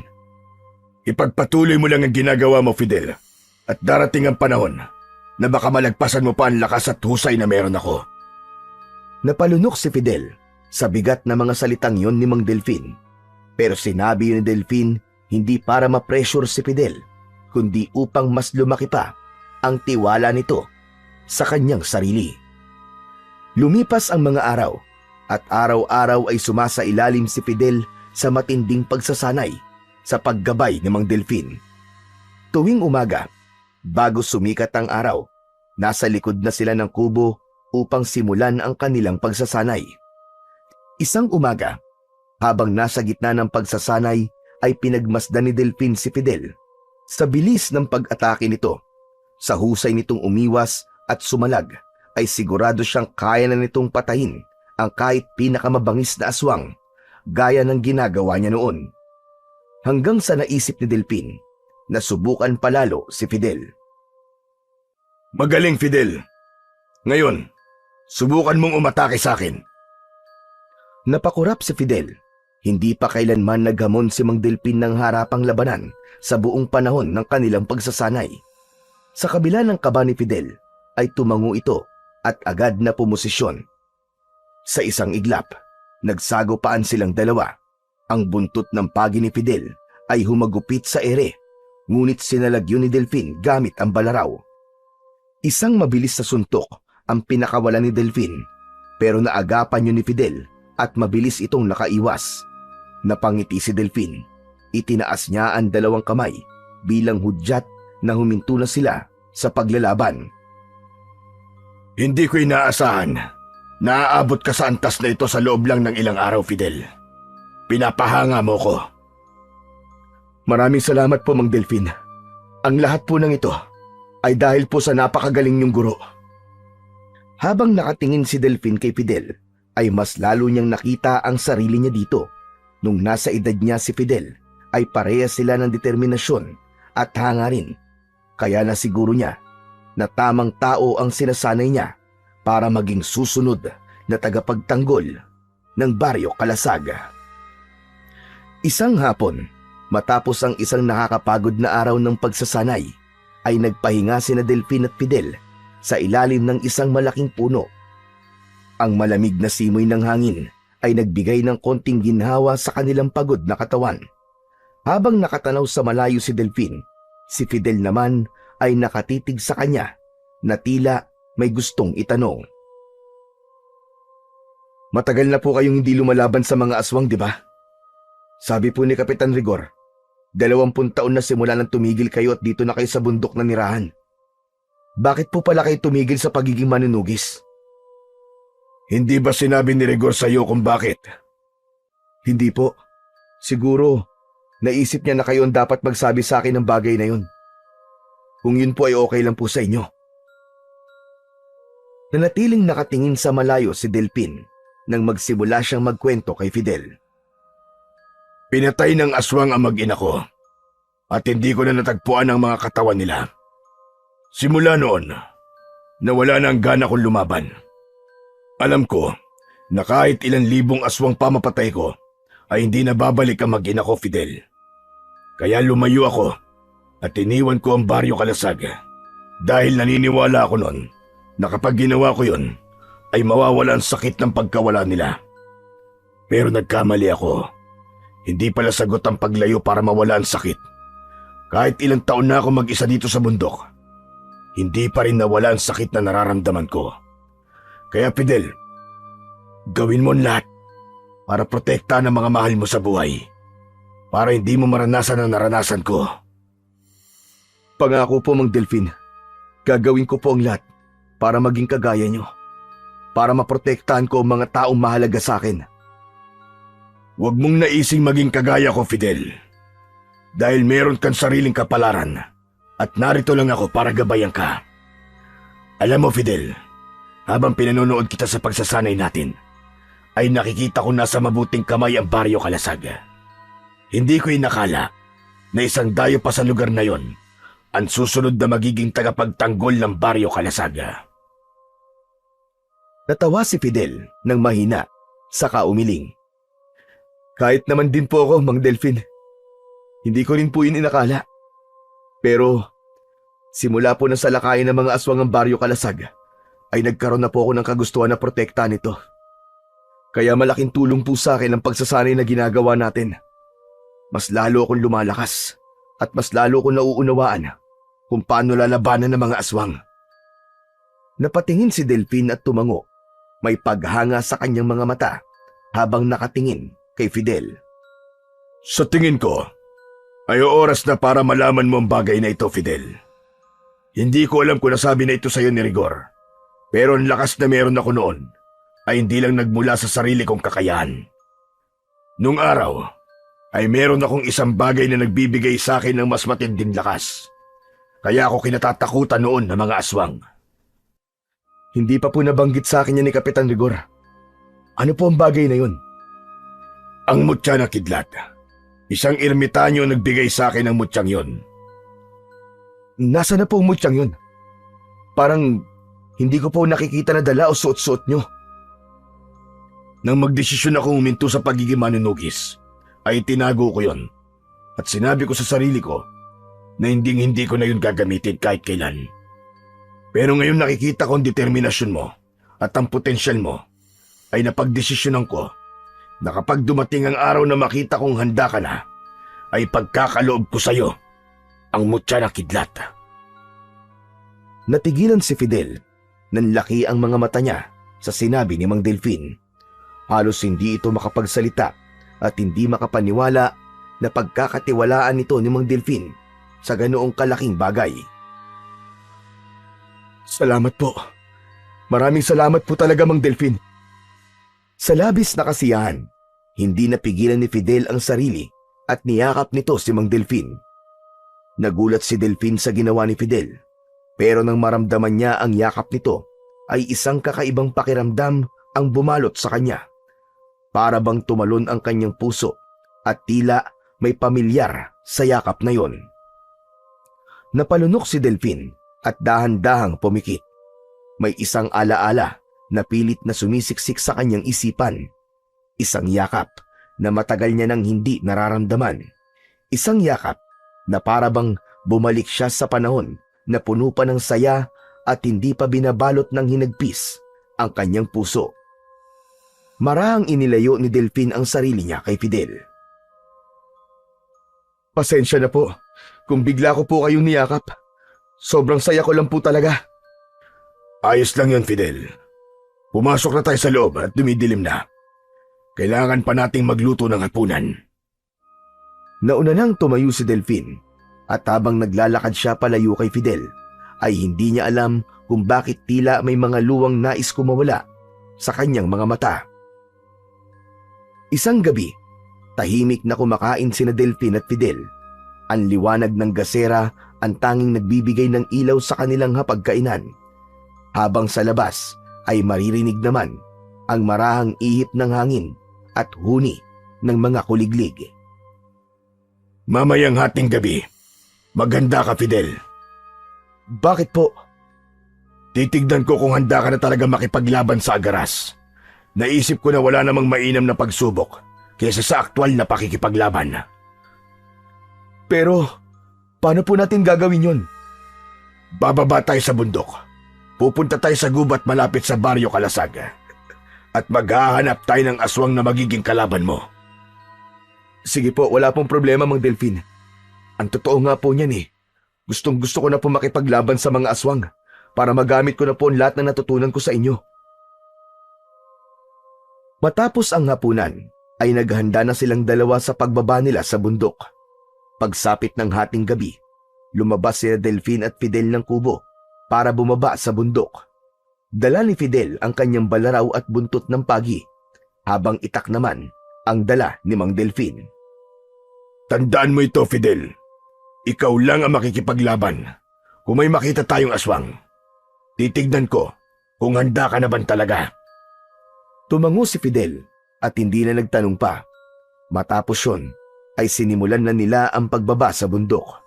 Nang marating nila ang paanan ng bundok, nagpatuloy sila sa pagtungo sa kagubatan na nasa dulo ng Baryo Kalasag. Sinimulan na nila ang paghahanap ng aswang. Ilang sandali pa ay may narinig sila na mahina ngunit nakakakilabot na tunog ng ninunguyang laman. Hanggang sa natanaw nila ang isang aswang na nilalapa ang isang patay na baboy ramo. Nagkatinginan sila at nang tumango si Delfin ay alam na ni Fidel ang ibig niyang sabihin. Marahang lumapit si Fidel sa aswang habang si Delfin naman ay nasa likod lang ng isang malaking puno. Agad namang naramdaman ng aswang ang presensya ni Fidel sa paligid at mabilis itong lumingon. Namumula ang mga mata nito na puno ng dugo ang bibig at mga kamay. Walang pag-aalinlangan na sumugod si Fidel. Hinataw nito sa balikat ang aswang gamit ang buntot ng pagi. Napaatras ang aswang at sinamantala yon ni Fidel. Mabilis itong lumapit sa aswang at sinaksak nito sa tagiliran ng aswang gamit naman ang balaraw. Sa kanyang pinagtataguan, lihim na humanga si Delphin sa husay ng binata. Alam niya na kapag ipinasa niya rito ang mutya ng kidlat, ay lalo pa itong lalakas. Ngunit sa isang iglap, nagawa ng aswang na makalmot sa kaliwang hita si Fidel. Napasigaw si Fidel sa sakit at bumagsak ito sa lupa. Mabilis na sumugod ang aswang at nakita ni Delphin sa mga mata ng halimaw na handa na nitong tapusin si Fidel. Hindi nagdalawang isip si Delphin na lumabas sa kanyang pinagtataguan. Mabilis siyang tumakbo at iniharang ang kanyang sarili sa aswang. Nagulat ang aswang sa biglaang pagsulpot ni Delphin, kaya hindi na ito nakaiwas nang itarak niya ang itak sa dibdib nito na agad nitong ikinasawi. Nagmamadaling lumapit si Delphin kay Fidel. Kaya mo bang tumayo? Kaya ko po, Mang Delphin. Sinubukan ni Fidel na tumayo, ngunit sa unang hakbang pa lang ay bumagsak itong muli. Hindi mo na kayang umakyat sa bundok sa ganitong kalagayan. Mas mabuting magtungo tayo sa bahay ni Kapitan Rigor. Doon na muna natin gagamutin ang sugat mo. Walang nagawa si Fidel kundi tanggapin ang mungkahi ni Delphin. Inalalayan ito ni Delphin sa pagtayo hanggang sa paglalakad. Labis ang pag-aalala na nararamdaman ni Delphin ng sandaling yun para kay Fidel. Nang marating ni Delphin ang bahay ni Kapitan Rigor, ay malakas niyang kinatok ang pinto roon. Narinig nila ang yabag ng paa mula sa loob at hindi nagtagal ay bumukas ang pinto at agad na bumakas ang gulat sa mukha nito nang makita sina Delphin at Fidel. Aba! Delphin! Fidel! Ano nangyari? Pinalaban ko si Fidel sa isang aswang sa gubat bilang bahagi ng kanyang pagsasanay. Nasugatan siya ng aswang sa hita at sa tingin ko ay malalim. Hindi na namin kayang umakyat sa bundok, kaya dito ko na siya dinala para magamot. Hindi na nagtanong pa si Kapitan Rigor at mabilis silang pinapasok nito sa loob ng bahay. Inihiga ni Delphin si Fidel sa isang kahoy na bangko, habang si Kapitan Rigor naman ay nagmamadaling kumuha ng palangganang may tubig at gamot na ugat. Lumuhod si Delphin sa tabi ni Fidel at tinignan ang sugat ni Fidel sa hita. Labis siya nag-alala dahil bumubulwak ang dugo roon. Kailangan kong wasakin ang pantalon mo para makita natin na maayos ang sugat. Sige po, kayo na pong bahala, Mang Delphin. Kinuha ni Delphin ang balaraw at mabilis, ngunit maingat na hiniwa ang tela ng pantalon ni Fidel at doon niya nakita na malalim talaga ang sugat nito. Ngunit sandali lang na tumuon ang pansin ni Delphin sa sugat ni Fidel. Ngunit nalipat ang atensyon niya sa malaking balat o birthmark sa hita ni Fidel sa ibabaw ng sugat at may dalawang nunal. Nanlalamig na napatingin si Delphin kay Fidel. Nasa ganun silang tagpo nang bumalik si Kapitan Rigor. May dalang maliit na palanggana at telang panlinis ng sugat. Lumingon si Delphin kay Kapitan Rigor. Rigor, alam mo bang may balat sa Fidel sa hita na may dalawang nunal sa ibabaw? Hindi ko alam yan, Delphin. Sandali. Hindi ba't ang anak mong si Arman ay meron din ganong palatandaan? Teka po, ano po bang nangyayari? Muling humarap si Delphin kay Fidel at huminga siya ng malalim. Bahagyang nanikip ang dibdib niya at mabilis ang pagtibok ng kanyang puso. Ang anak ko, si Arman, inakala kong patay na siya noon pa. Pero may tanda siya sa hita na eksaktong kagaya ng sayo, Fidel. Anong pangalan ng nanay mo? Sonia po. Sonia po ang pangalan niya. Nanlalambot na napaupo si Delphin sa tabi ni Fidel. Fidel, anak kita. Ikaw ang anak ko, Fidel. At ako ang tatay mo. Napatitig si Fidel kay Delphin. Unti-unting tumulo ang luha sa mata ni Delphin habang inabot niya ang balikat ng binata. At sa wakas, hindi na nag-atubili pa si Delphin at mahigpit niyang hinagkan ang kanyang anak na matagal na niyang hindi nakita at nakasama. Naging matagal ang yakap na yon. Makalipas ang ilang sandali ay kumalas si Delphin sa maigpit niyang pagkakayakap sa kanyang anak na si Fidel. Sinipat niya ang mukha ng binata at pilit na inalala ang mukha nito nung bata pa ito. Hindi pa rin siya makapaniwala. Ang batang inakala niyang matagal ng patay, ang batang iniyakan niya noon sa gitna ng madilim na gabi, ay nasa kanyang harapan na. Nagtama ang kanilang mga mata. May halong pag-aalinlangan sa mukha ni Fidel. Kayo po ba talaga ang tatay ko? Oo, Fidel. Sigurado ako na ikaw ang anak kong si Arman. Hindi ako maaaring magkamali. Kaya pala ibang pakiramdam ko sa'yo nang una kitang makita. Nung una, akala ko dahil lang sa galing mo at sa tapang mo. Pero iba, Fidel. Iba talaga ang pakiramdam ko. Saglit na namayani ang katahimikan sa pagitan nilang tatlo.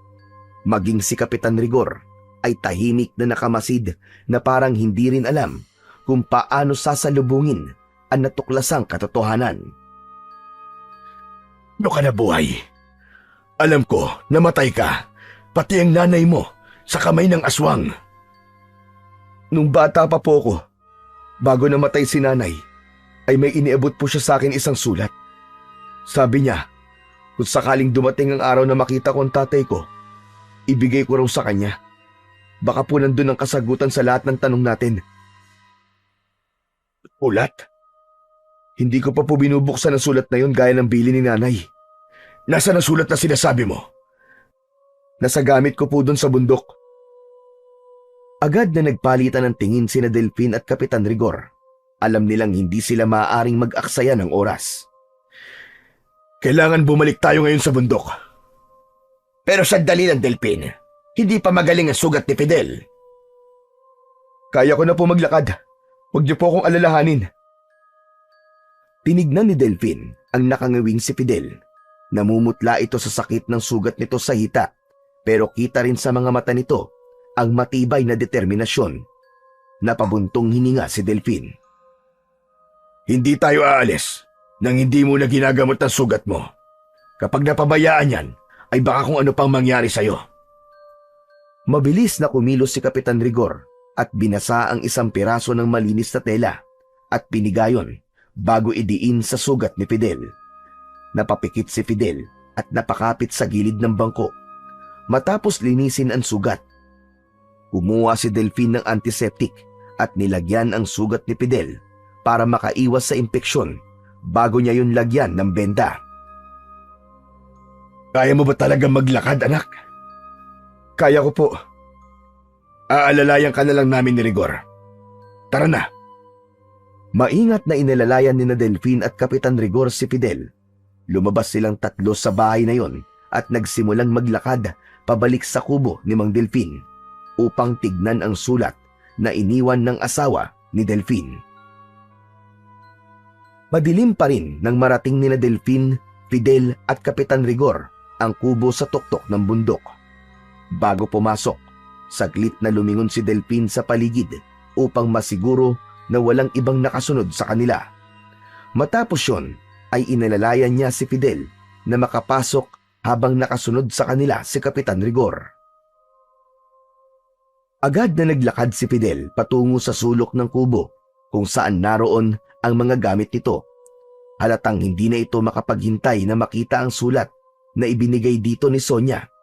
Hinalughog ni Fidel ang mga damit nito hanggang sa matagpuan nito ang isang lumang sobre. Lumapit si Fidel kay Delphin at inabot sa kanya ang sobre. Yan po ang sulat na sinasabi ko po sa inyo. Tahimik na tinanggap ni Delphin ang sobre. Napalunok siya habang tinitignan niya yon. Maraan niya yung binuksan at mula sa sobre ay inilabas niya ang isang papel. Inalis niya sa pagkakatiklop ang papel at nang makita niya ang sulat ay nakumpirma niyang sulat ngayon ng kanyang namayapang asawa. Huminga muna ng malalim si Delphin bago sinimulang basahin ang sulat. Mahal kong Delphin, patawarin mo ko. Alam kong gumuho ang mundo mo nang mawala kami ni Arman. Pero hindi ko alam kung gaano kahirap para sa akin ang ginawa kong desisyon.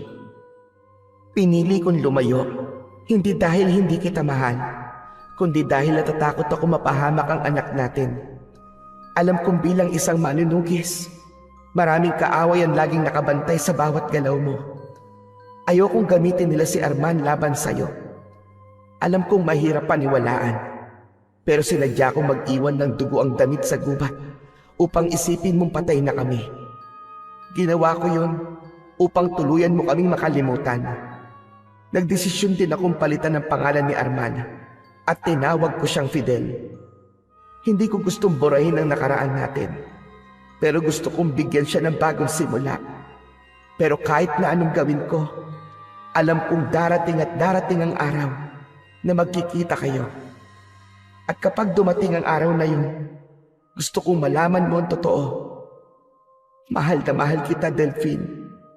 Mahal na mahal kita. At higit sa lahat, mahal na mahal ko ang anak natin. Patawarin mo ko, Delphine. Patawarin mo ko. Dahan-dahang bumaba ang papel mula sa nanginginig na kamay ni Delphine. Hindi niya namalayang tumulo na pala ang kanyang luha. Walang salitang lumabas mula sa kanyang bibig. Hindi niya alam kung ano ang dapat niyang maramdaman ng sandaling yun. Ngunit isa lang ang sigurado siya, at yun ay anak nga niya si Fidel. At ito, si Arman. Muli niyang tinignan si Fidel.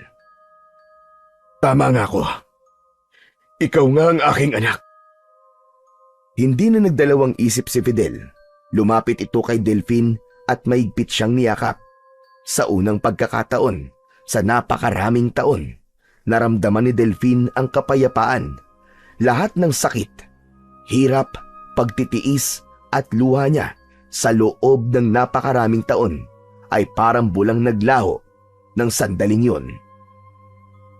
Matapos ang napaka-emosyonal na tagpo, ay tumikim si Kapitan Rigor. Napatingin dito sina Delphine at Fidel dahil sa kasiyahan nilang mag-ama ay tila nakalimutan na nila na naroon ang kapitan ng Baryo Kalasag. Sa tingin ko, ito na ang tamang oras para magpaalam muna ako. Kailangan nyo mag-usap ng kayong dalawa lang. Masaya ako na muli kayong nagtagpong mag-ama. Maraming salamat sa iyo, Rigor, sa lahat ng ginawa mo. Salamat sa pag-aalaga sa anak ko nang mapunta siya ulit sa Baryo Kalasag. Wala yun, Delphine. Mabuting bata naman kasi yan si Arman, si Fidel. Sana sa pagkakataong ito, hindi na kayo magkahiwalay pa. Pagkatapos nun, ay tuluyan ng lumabas ng kubo si Kapitan Rigor at mag-isang naglakad pababa ng bundok. Nang maiwan ang dalawa sa kubo, ay muli silang nagkatinginan. Bakas sa mukha nila ang labis na kasiyahan. Hindi pa rin talaga ako makapaniwala na buhay ka, Fidel. Kahit po ako, hindi ko po inakalang buhay pa po pala ang tatay ko. Nakakalungkot lang po na wala na po si nanay. Buhay, kumpleto tayong tatlo ngayon dito, tay. Naniniwala ko na kung nasan man ngayon ang nanay mo, ay masayang masaya siya. Yan nga din po ang iniisip ko, tay.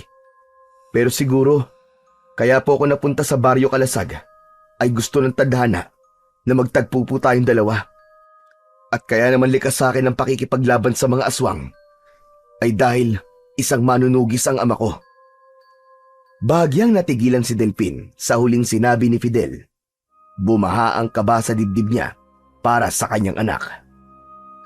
Fidel, ihinto na natin ang pagsasanay ko sa'yo. Ano? Bakit po, tay? Dahil ba nakita mong handa na akong humarap sa agaras? Hindi, anak. Dahil ayaw kong ilagay ang buhay mo sa panganib. Pero paano po ang Baryo Kalasag? Paano po sila kung hindi na po ako lalaban sa agaras? Huminga ng malalim si Delphine at seryosong tumingin kay Fidel. Ako na lang ang haharap sa agaras, sa mga aswang. Ngayon na lamang kung ikaw ang anak ko, hindi ko nahahayaan na makipaglaban ka pa sa agaras. Hindi, tay. Hindi niyo po pa pwedeng gawin yan. Ano pang silbi ng pagsasanay natin kung hindi ko rin pala magagamit? Matagal kang nawala sa akin, anak. At hindi ko hahayaang mawala ka ulit. Kung kailangan kong bumalik sa pagiging isang manunugis para protektahan ka, ay gagawin ko. Nakita ni Delphine sa mukha ng kanyang anak na nais nitong tumutol, ngunit hindi na lang ito nagsalita. Inakala ni Delphine na sang-ayon si Fidel sa kanyang desisyon, kaya kahit paano ay nakahinga na siya ng maluwag.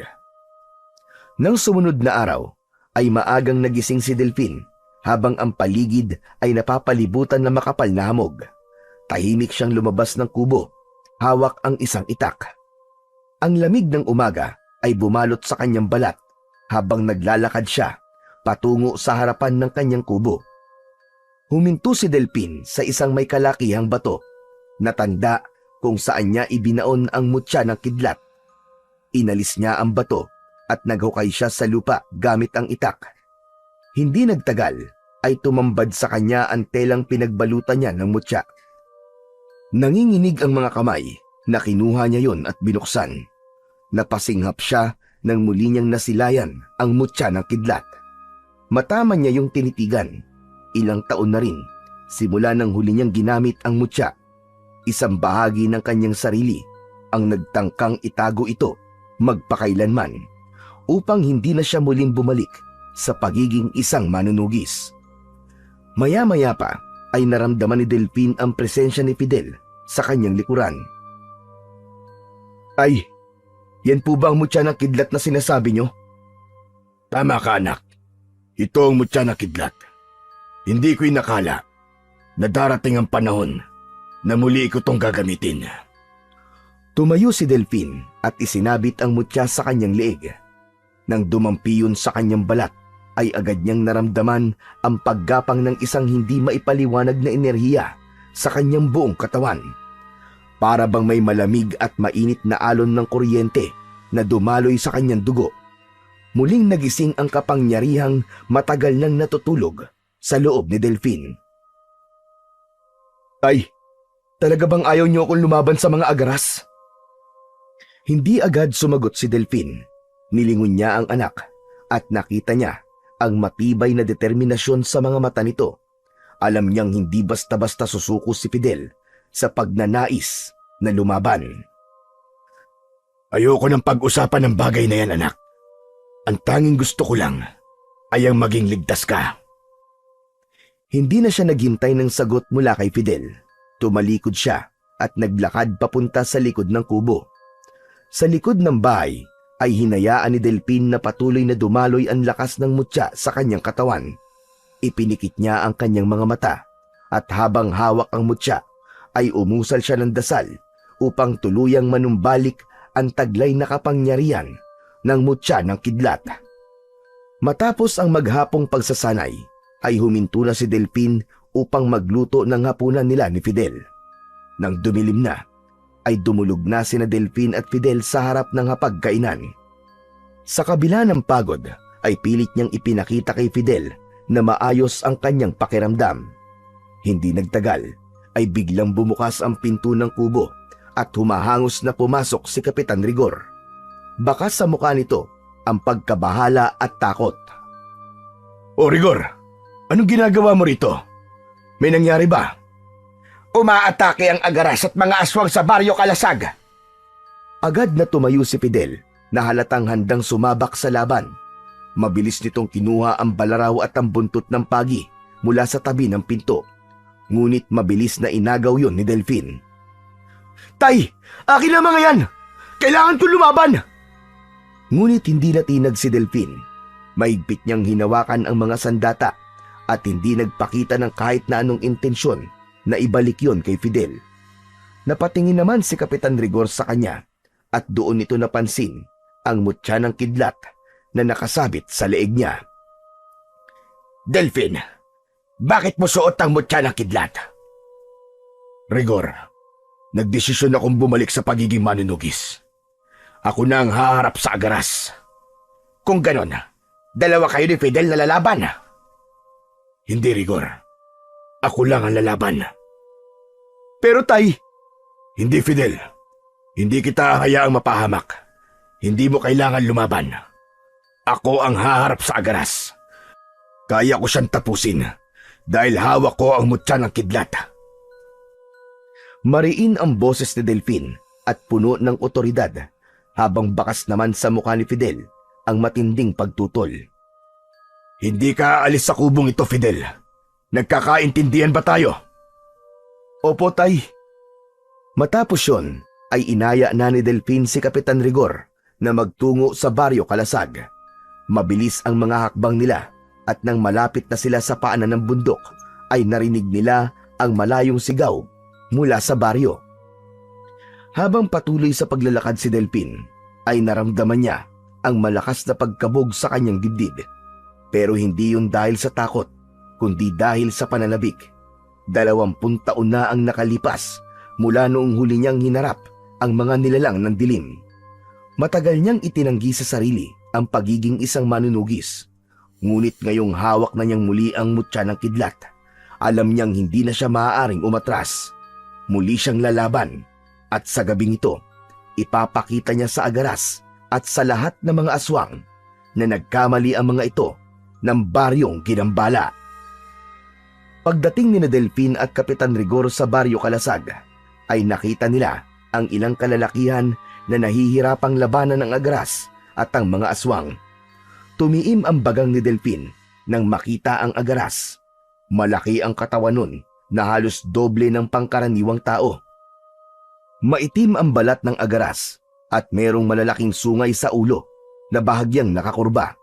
Ang matulis na mga kuko nito ay parang mga patalim na handang punitin ang laman ng kahit na sino magtatangkang humadlang dito. Rigor, ako nang bahala sa agaras. Pagtuunan niyo ng pansin ang mga pangkaraniwang aswang. Dahil ang mga aswang na nandito ay nasa ilalim ng kapangyarihan ng agaras. Kapag napatay ko ang agaras, sigurado akong tapos na ang laban. Wala nang sinayang na oras si Delfin. Agad niyang nilapitan ang agaras habang tangan ang buntot ng pagi sa isang kamay at ang balaraw naman sa kabila. Nakatayo ang halimaw sa gitna ng kalsadang puno ng dugo ang katawan. Buong lakas na hinampas ni Delfin ang likod ng agaras gamit ang buntot ng pagi. Nag-iwan yun ng malalim at maitim na marka sa balat ng halimaw.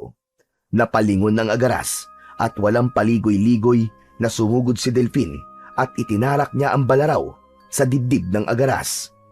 Bumagsak ang agaras sa lupa, ngunit agad din itong tumayo na parang walang nangyari rito. Mas lalo itong nagalit at mas lalong naging mabagsik. Sa isang iglap, sumugod ang agaras gamit ang matutulis na mga kuko upang sunggaban si Delfin. Naiwasan naman yun ni Delfin, pero hindi niya naiwasan ang pangalawang pagkalmot nito na gumuhit sa kanyang braso. Napangiwi sa sakit si Delfin, ngunit hindi siya natinag. Sinubukan niyang umatake muli ng mas mabilis at pinuntirya niya ang leeg ng agaras. Ngunit nagawang mahawakan ng agaras ang kanyang braso at malakas siya nitong itinapon sa lupa. Pagbagsak ni Delfin ay nagmamadali siyang bumangon, ngunit bago pa siya nakapwesto ng maayos, muling sumugod ang agaras sa kanya. Isang malakas na suntok ang tumama sa kanyang sikmura. Napaigik siya ng dahil sa sakit at nakaramdam siya ng pagkakapos sa kanyang paghinga. Sunod-sunod ang naging pag-atake ng agaras. Kinalmot nito si Delfin sa tagiliran at balikat. Dahil doon ay bumagal ang kilos ni Delfin. Napagtanto niya na dahil sa kanyang edad ay hindi na siya gaya ng kabataan niya na mabilis at malakas pa. Hanggang sa isang malakas na suntok ang tumama sa kanyang muka. Tumilapon siyang pasadsad sa lupa. Nang makita ng agaras na hindi na kayang lumaban pa ni Delfin, ay tumalikod na ito upang harapin ang iba pang tao na naroon. Habang nakahandusay si Delfin, ay naramdaman niya ang panghihina ng kanyang katawan. Ang bawat sugat na natamo niya mula sa matatalas na kuko ng agaras ay nagdulot sa kanya ng matinding kirot. Hirap siyang huminga at unti-unti nang lumalabo ang kanyang paningin. Hanggang sa biglang may lumuhod sa tabi niya at mahigpit na hinawakan ang kanyang balikat. Laking gulat ni Delfin nang makita niya ang anak na si Fidel. Fidel, anong ginagawa mo rito? Tay, ibigay niyo po sa akin ang mutya. Ako po ang lalaban sa agaras. Hindi anak, hindi maaari, ayoko. Ako ang lalaban sa kanya. Kaya ko pa! Tay, wag na po matigas ang ulo nyo. Wala na po tayong oras. Hindi mo na kayang lumaban. Kapag hindi natin napatay ang Agras ngayon, mamamatay ang lahat ng tao rito. Natigilan si Delfin sa sinabing yun ng kanyang anak na si Fidel. Mabilis siyang luminga sa paligid at nakita niya ang mga katawan ng patay na nagkalat. Mga sugatang kalalakihang pilit lumalaban sa natitirang aswang at mga babaeng umiiyak. Naikuyon ni Delfin ang kanyang mga kamay. Alam niya na tama ang kanyang anak at wala na siyang magagawa kundi hayaan itong lumaban. Mabilis niyang hinubad ang mutya ng kidlat sa kanyang leeg at inabot niya yon kay Fidel. Anak, gamitin mo yan ng tama. Kinuha ni Fidel ang mutya at isinuot sa kanyang leeg. Gumuhit bigla ang kidlat sa kalangitan at tumama yon sa katawan ni Fidel. Ngunit hindi man lang ito natinag. Napangiti si Delfin dahil alam niya na senyalis yun na tinanggap ng mutya si Fidel bilang bago nitong tagapangalaga. Inabot rin niya ang balaraw at buntot ng pagi sa anak. Anak, tapusin mo na ang halimaw na yon. Malaki ang tiwala ko sa'yo. Mabilis na tumayo si Fidel at hinarap ang Agaras. Hindi na naghintay si Fidel at mabilis nitong sinugod ang Agaras. Iniwasan nito ang malalaking kamay ng Agaras na muntik nang sumakmal sa kanya. Nakahanap si Fidel ng pagkakataon at mabilis na hinampas nito ang buntot ng pagi sa tagiliran ng aswang. Gumapang ang matinding galit sa mukha ng Agaras at sa isang iglap, naglaho ito at bigla itong lumitaw sa likuran ni Fidel habang nakataas ang matutulis nitong mga kuko. Ngunit naging mabilis naman ang paggalaw ni Fidel. Agad nitong hinawakan ang braso ng Agaras at ipinilupot ni Fidel ang buntot ng pagi sa mga braso nito. Hindi sinayang ni Fidel ang pagkakataon. Malakas nitong tinadyakan sa tiyan ang Agaras na naging dahilan para matumba ito sa lupa. Winasak ng Agaras ang buntot ng pagi na nakaikot sa mga braso nito at nagpakawala ito ng nakakakilabot na pag-angil.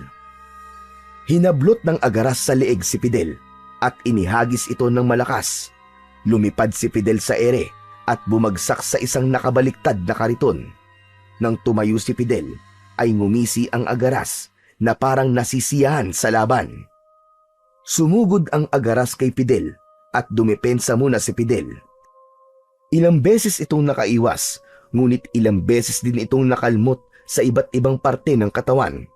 Sandaling lumayo si Fidel sa Agaras at saka ito mabilis na tumakbo, pabalik.